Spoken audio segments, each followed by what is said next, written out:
ఆ రోజు అమ్మకి పూర్తిగా కట్టుబడి ఉండిపోయా.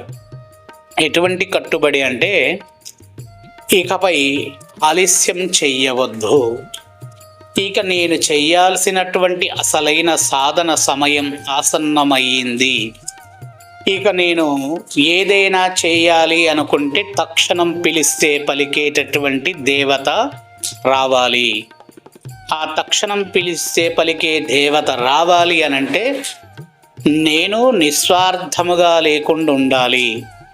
నా దగ్గరకు వచ్చేటటువంటి భక్తులు నిస్వార్థముగా లేకుండా ఉండాలి. నేను చేసేటటువంటి తల్లి దేవాలయ నిర్మాణము వారందరి సహకారముతో కొనసాగించాలి అనేటటువంటి విధానమైన సంకల్పాన్ని కట్టుబడి ఉన్నాం.